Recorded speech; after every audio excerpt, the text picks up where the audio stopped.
कैसे हैं आप सभी? उम्मीद कर रहा हूँ बड़े अच्छे होंगे। आज हम इस सत्र में बात करेंगे अध्यापक भर्ती परीक्षा को लेके। और चूंकि आप सभी को पता है कि इस समय आपके पास में महज 30 दिन बचे हैं। 1 महीना शेष रहा है आपके पास में। और इस 1 महीने का कैसे प्रोडक्टिव यूज़ किया जाए और साथ में किन-किन चीज़ों का हमें ध्यान रखना है और कौन-सी चीज़ें हमें नहीं करनी है और कौन-सी चीज़ें करनी है। इस विषय पे मैं बात करूँगा। मैं बात को शुरू करूँ उससे पहले मैं कुछ चीज़ें बहुत क्लियर कर लेता हूँ। देखिए, आप जिस रणनीति से चल रहे हैं, वीडियो सुनने के बाद उसमें कुछ आपको ठीक लगे तो थोड़ा बहुत चेंज कर सकते हैं। बाकी सारा ही चेंज नहीं करना है। इसलिए नहीं कि भई मैं सर कह रहे हैं तो मैं भी चेंज कर देता हूँ। अगर आप सही चल रहे हैं तो चलते रहने दीजिए। आप इस समय आप अगर जो-जो सामग्री पढ़ रहे हैं, मैं इसमें किसी भी प्रकार की सामग्री से संबंधित बात नहीं करूँगा। क्योंकि मेरा ये मानना है कि किसी भी परीक्षा की जब हम तैयारी करते हैं, तो सामग्री का निर्धारण 1 साल पहले ही हो जाता है। उसके बाद सामग्री बताना ठीक नहीं है। तो सामग्री पे कोई बात नहीं करेंगे। हम केवल इस बिंदु पे बात करेंगे कि लास्ट 1 महीने को कैसे अच्छे से यूज़ करें।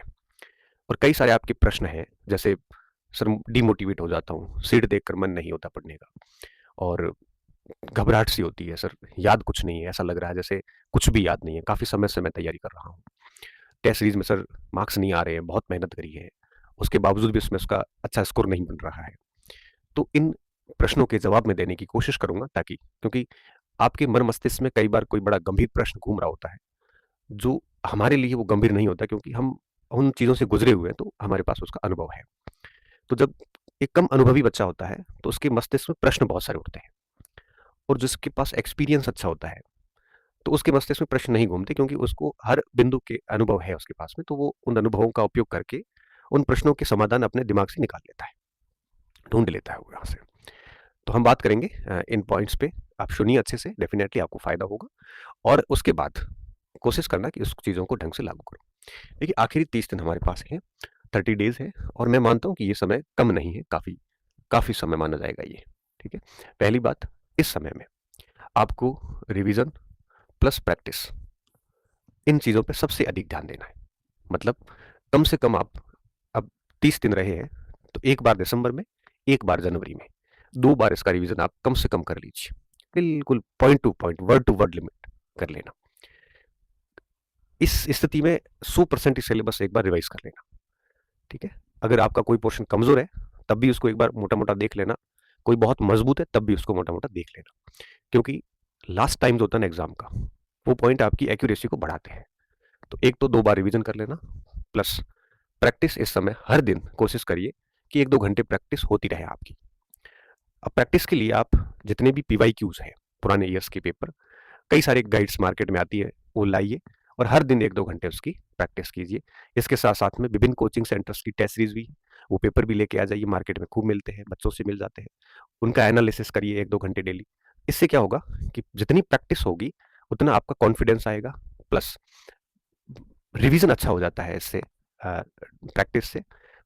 क्योंकि आप अगर 20 टॉपिक प्रश्न देखते हैं, तो 20 टॉपिक का रिवीज़न एक साथ हो जाता है आपका, और साथ में आपका समय भी अच्छे से यूटिलाइज़ हो जाता है। तो कोशिश कीजिए कि आप है वो 1-2 घंटे प्रैक्टिस करें, विभिन्न सारी टेस्ट सीरीज़ जितनी भी कोचिंग सेंटर्स की आती है, उनका एनालिसिस करें और पुराने प्रश्नों को निकालें।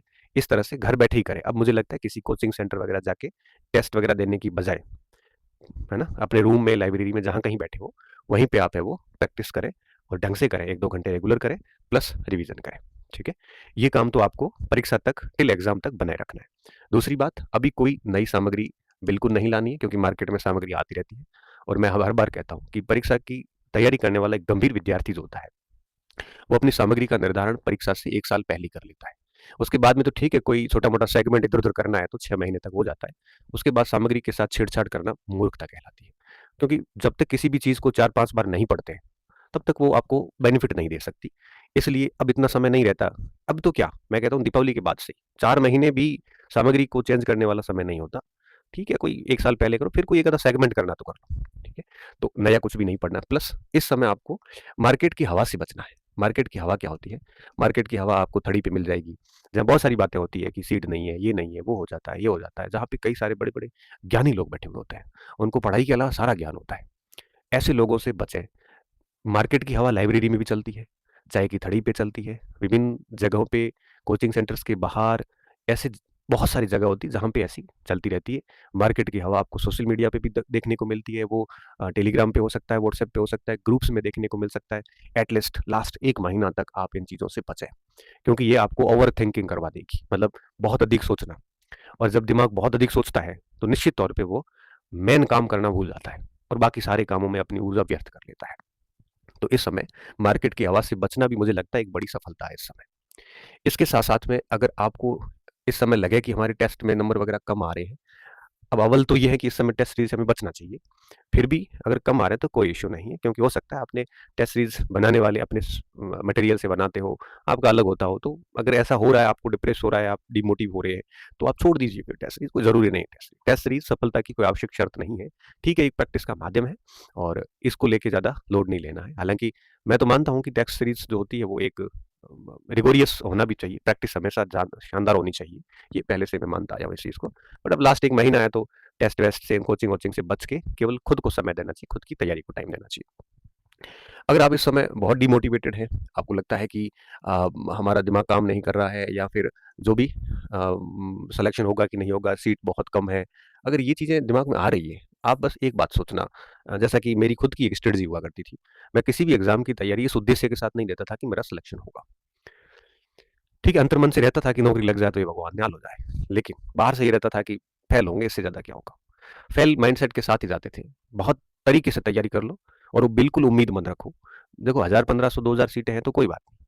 आप उससे ज़्यादा एक्सपेक्टेशन रखो ही मत कि भाई इतनी तैयारी कर ली, अब 1 महीना और ढंग से कर लेते हैं, हुआ तो ठीक है, नहीं हुआ तो कोई बात नहीं। दिमाग में इस उद्देश्य के साथ जाओगे ना कि फेल तो होना ही है, फिर भी अपना बेस्ट दे देता हूँ, जितना भी स्कोर होगा कम से कम पता तो चलेगा कि हम कहाँ स्टैंड कर रहे हैं। ये बात खेल खेल खिलाड़ी पे भी लागू होती है, और यही बात एक विद्यार्थी जीवन में भी लागू होती है, और यही बात एक बीमार व्यक्ति पे भी लागू होती है, और यह बात जीवन के हर पक्ष पे लागू होती है कि आप पूरी ताकत के साथ अटेम्प्ट ले लीजिए, और इस उम्मीद के साथ कि सिलेक्शन नहीं होना है, क्योंकि सिलेक्शन होने की बहुत अधिक उम्मीदें होती है तो प्रेशर बन जाता है, और वो प्रेशर इतना तगड़ा होता है कि आपका पूरी परफॉर्मेंस बिगाड़ देता है, एग्जाम हॉल की भी, और एग्जाम से पूर्व की स्थितियां भी आपकी प्रभावित हो जाती है। तो सबसे पहली कोशिश ये करिए कि आप जो है वो आप इस समय आप ना उम्मीदी के साथ एग्जाम देने जाए कि सिलेक्शन तो होना नहीं है, सीट कम है, लेकिन मैं मेरा बेस्ट एफर्ट डाल देता हूँ, हुआ तो ठीक है, नहीं हुआ तो ये पढ़ा हुआ व्यर्थ कहीं नहीं जाएगा, क्योंकि इसके बाद वापस वैकेंसी आएगी, अच्छी खासी वैकेंसी आएगी, उसमें ये पढ़ा हुआ एज इट इज़ काम आ जाएगा। पढ़ाई कभी भी, अध्ययन कभी भी व्यर्थ नहीं जाता। और हाँ, अगर ठीक से पढ़ा है तो निश्चित तौर पे सिलेक्शन भी हो जाएगा, और मान लो नहीं भी होता है तो वो आगे काम आ जाएगा। अब आप अगर ये सोचते हो अभी कि सिलेक्शन तो होना नहीं है और पढ़ाई छोड़ देता हूँ, तो 1 महीने में आप क्या कर लोगे दूसरा? अगर आप ये सोचते हैं कि नहीं मैं पढ़ाई छोड़ देता हूँ, तो महीने में होगा क्या आपसे? कुछ नहीं होने वाला। सिर्फ पश्चाताप होगा परीक्षा देने के बाद में, काश 1 महीना पढ़ लेता तो स्कोर थोड़ा बढ़िया हो जाता तो नौकरी लग जाती। तो इससे अच्छा है कि जब महीना खराब करके भी कुछ हासिल नहीं होगा, सिर्फ समय खराब ही होगा, तो फिर यही सोच लीजिए कि थोड़ा ढंग से दे देते हैं, तो कम से कम अपना बेस्ट क्या है ये पता तो चलेगा, हम कहाँ तक पहुँच सकते हैं ये पता तो चलेगा एटलीस्ट। क्योंकि इन दिनों मैं यही मैसेज देख रहा हूँ कि सर मेरे जो है वो सीट कम है तो मेरा तैयारी करने का मन नहीं हो रहा है, तो छोड़ दो। और आप सोचो कि छोड़ दो, और 17 तारीख 18 तारीख जब परीक्षा होगी, तब आपको महसूस होगा कि यार 1 महीना फालतू खराब कर दिया, क्योंकि 1 महीना अब करोगे क्या, छोड़ने के बाद क्या करोगे, वैसे ही बैठे रहोगे ना। इससे अच्छा है ये सोच लो कि सिलेक्शन नहीं होगा लेकिन मैं बेस्ट दे देता हूँ, ये करके पढ़ाई कर लो। देखो माइंडसेट का गेम है सारा, इसको जैसे घुमाओगे ना दिमाग को, दिमाग वैसे ही काम करना शुरू करेगा। कुछ बच्चे कहते हैं सर हमारे जो है ओवर थिंकिंग होती है, हमें लगता है कि कुछ भी याद नहीं है। ऐसा कुछ भी याद नहीं है, ऐसा दिमाग में आता है। अब जब कुछ भी याद नहीं है, ऐसा दिमाग में आना लाजमी है, सबके ही आता है। जब सिलेबस बहुत बड़े हो तो निश्चित तौर पे ऐसा दिमाग में चीज़ें आती हैं कि मुझे कुछ भी याद नहीं है, लेकिन जब ऐसी थॉट्स जब भी आए तब आप 20 प्रश्नों का प्रैक्टिस कर लो। मैंने कहा ना, ये प्रैक्टिस जो है ये कॉन्फिडेंस देती है कि आपको आ रहा है, क्योंकि बहुत कुछ होता है दिमाग में। प्रश्न देखते ही आपको पता चलेगा हाँ नहीं आ तो रहा है, ऐसी बात नहीं।